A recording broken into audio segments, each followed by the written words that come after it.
জৰাখণ্ডৰ hello' কুমৃতচুৰুং welcome back to my channel again.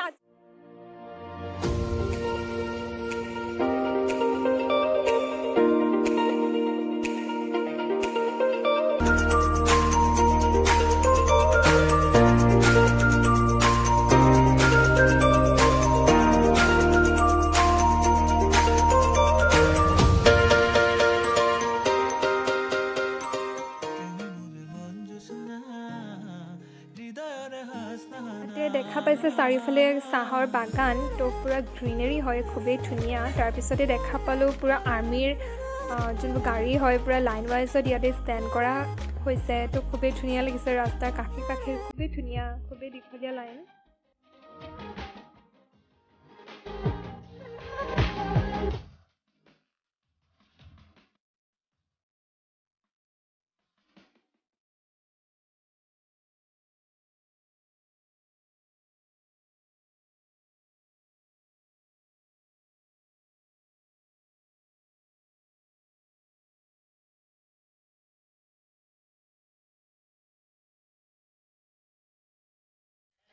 আজি আহিছোঁ নুমলীগড়ৰ কাষতে থকা ধুনীয়া গ্ৰীনেৰীৰ ওচৰলৈ। তো দেখা পাইছে, মই দেখা হ'লে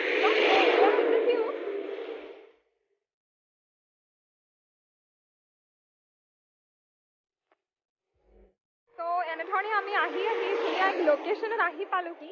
তো লোকেশ্যন দেখাই পাইছে, বেকত খুবেই ধুনীয়া হয়, বেক কেমেৰা কৰি আৰু দেখাবলৈ চেষ্টা কৰিম।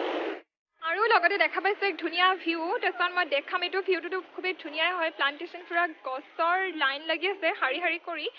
তো ইয়াৰে একদম কাষতে লাগি আছে, ধুনীয়া দেখা পাইছে চাহ বাগান।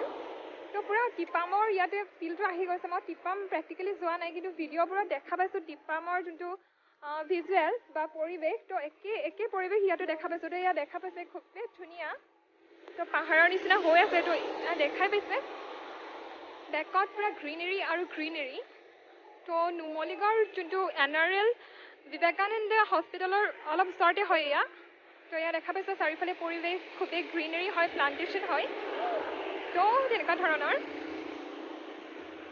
তো ইয়াত দেখা পাইছে খুবেই ধুনীয়া এক পৰিৱেশ, বেক কেমেৰা কৰি দেখাই দিছোঁ।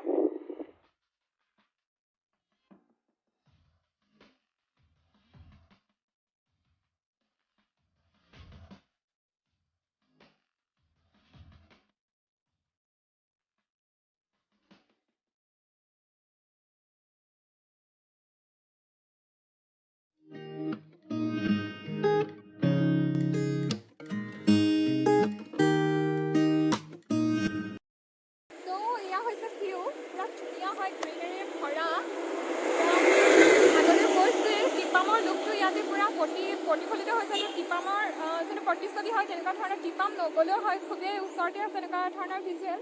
তো চাৰিওফালে চাব পাৰে, খুবেই ধুনীয়া হয়।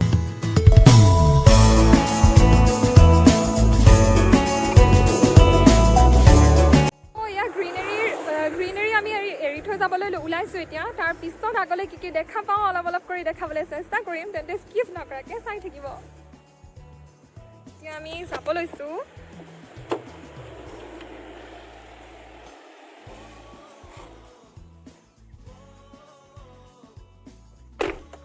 দেখাই গৈ থাকিম কি কি দেখা পাওঁ বাটতে।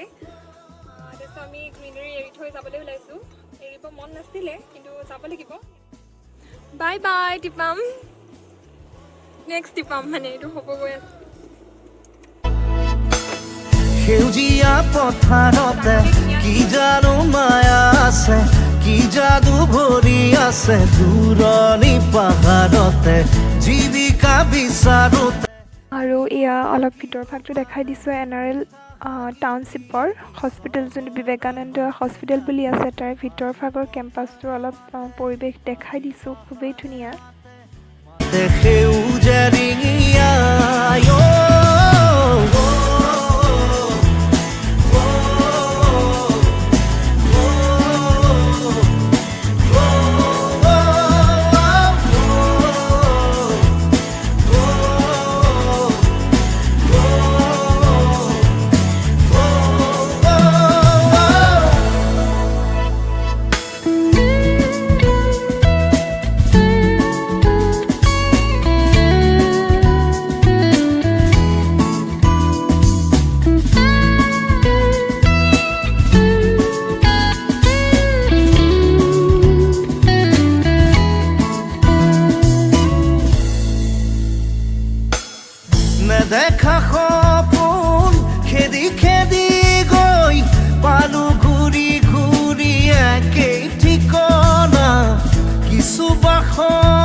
বুলি কৈছে মই সঠিককৈ গম নাপাওঁ তাৰপিছত দেখাই পাইছে খুবেই ওখ হয় তো বহুতকেইটা ষ্টেপ পাৰ হৈ আমি যাব লাগিব তো চেষ্টা কৰি ওপৰৰ ফাললৈকে যাবলৈ তো দেখাই যাম প্ৰাণৰ বতৰা দিয়ে শুনিছো গুণগুণনি শুনিছো খিলখিলনি সিপাৰৰ হাঁহি তিৰি নিৰিনি ভাগি আহে আজি নদীয়ে মাতে নে মাজুলীয়ে মাতে উৰি যা মনৰে চৰাই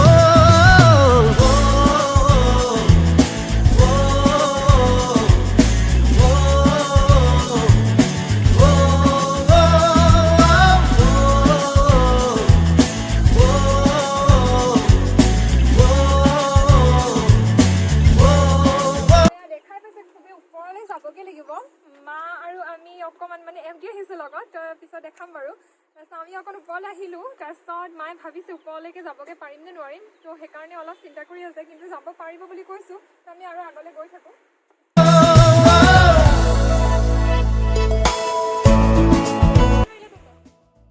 তো ফাইনেলি মায়ে স্কিপ কৰি দিলে তো আমি ওপৰলৈ আগবাঢ়ি যাম মায়ে নাযায় ইয়াতে ৰখিব ভয় লাগি আছে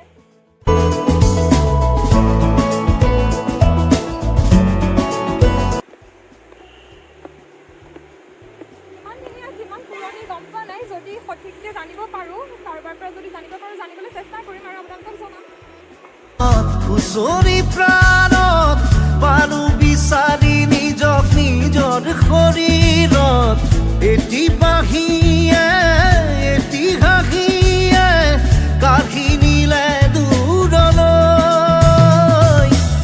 সেউজীয়া পথাৰতে কি জানো মায়া আছে কি যাদু ভৰি আছে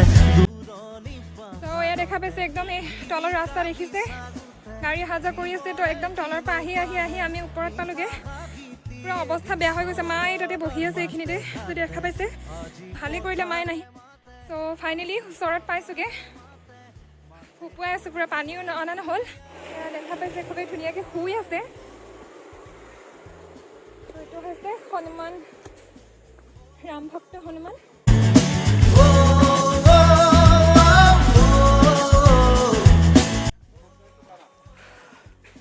একদম তলৰ পৰা আহি আহি আহি ফাইনেলি ওপৰত আহি পালোঁ তো ওপৰ ভাগত আৰু অকণ ওপৰলৈ যাব পাৰি চাগে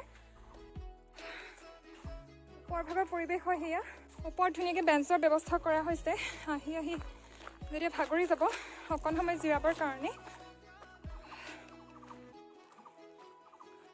দেখাব চেষ্টা কৰিম সেইটো দেখা পাইছে বান্দৰ পৰা জঁপিয়াই আছে আৰু ওপৰলৈকে যাব পাৰি নেকি অলপ চাইছোঁ শিৱ শংকৰ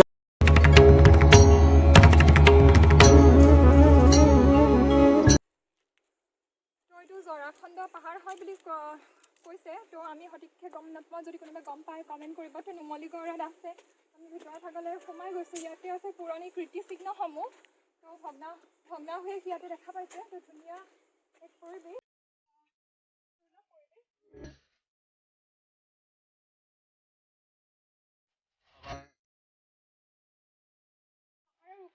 টিলাত আছে তো উঠোঁতে অলপ কষ্ট পাব কিন্তু উঠি আহি যদি ভিউটো দেখা পাব তেতিয়া খুবেই ভাল লাগিব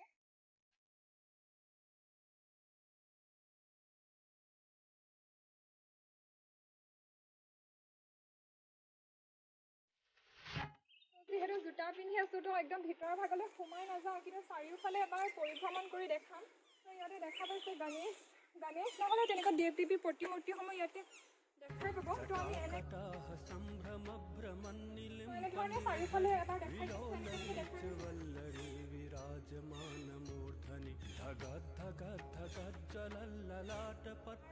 ডাঙৰ প্ৰকাণ্ড এটা শিলৰ ৱাল টাইপৰ পৰি আছেনে নে এনেকৈ আছে মই ঠিক গম নাপাওঁ কিন্তু ভগ্নাখিনি দেখিতো গম পাইছোঁ যে কিবা ভাগা তেনেকুৱা ৱাল হয় তো তাৰ তলতেই শিৱ আৰু পাৰ্বতীৰ এটা মন্দিৰ স্থাপন কৰা হৈছে ধুনীয়াকৈ তো ইয়াতে পূজা পাতল কৰা হয় তো বিভিন্ন জেগাৰ পৰা মানুহ আহে ইয়াতে পূজা পাতল কৰিবলৈ বা দৰ্শন কৰিবলৈ আৰু দেখা পাইছে ইয়াত গণেশ আৰু ইয়াত কোন হয় মই ঠিক ধৰিব পৰা নাই তো তেনেকুৱা ধৰণৰ বিভিন্ন ধৰণৰ প্ৰতিমূৰ্তি ইয়াতে ভগ্নাৱশেষবোৰত আছে বিভিন্ন ধৰণৰ বেলেগ বেলেগ হয় চাৰিওফালে এবাৰ পৰিভ্ৰমণ কৰি দেখাম এনেকৈ ইয়াতো আছে কাষতে আছে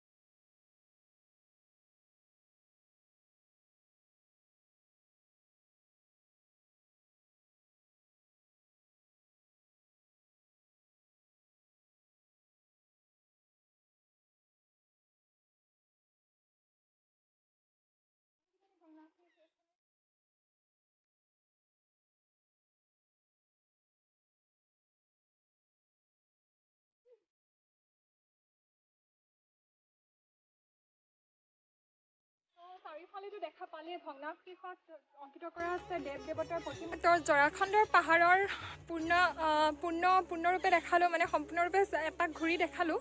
পূৰা ধুনীয়া এক ভিউ হয়। তো এনেকুৱা ধৰণৰ শিলাখণ্ডৰ মাজত প্ৰথমবাৰ আহি উপস্থিত হৈছোঁ, যিহেতু খুবেই জেগাডোখৰ শান্তিময় হয়।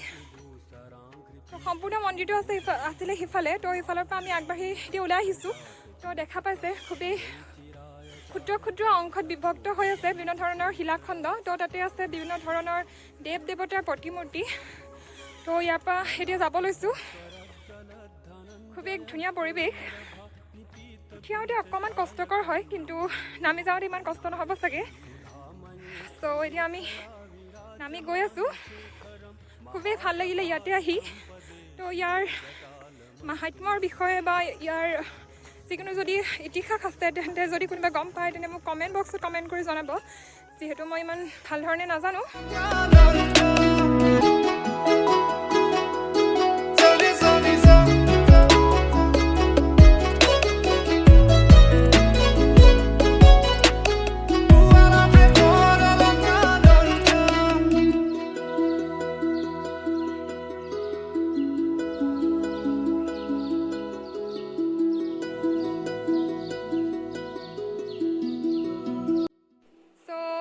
ওপৰত হৈছে পাহাৰ। তো তাৰ ওপৰৰ পৰা একেবাৰে তললৈ নামি আহিলোঁ। তো খুবেই কষ্টকৰ। মই ভাবিছিলোঁ উঠি যাওঁতে যিমান কষ্ট হৈছিলে নামি আহোঁতে ইমান কষ্ট নহ'ব বুলি, কিন্তু বেছি ৰিস্কিয়ে হয়, মানে শ্লিপ হোৱাৰ চান্সেছ বেছি থাকে। তথাপি এতিয়া আহি পালোঁগৈ আৰু তললৈ পালোঁগৈ আৰু। তো এনেধৰণেৰে দেখাব চেষ্টা কৰিলোঁ আজি। যদি ভিডিঅ'টো চাই ভাল পালে তেন্তে please do like, share, comment আৰু ছাবস্ক্ৰাইব কৰিবলৈ নাপাহৰিব। Thank U.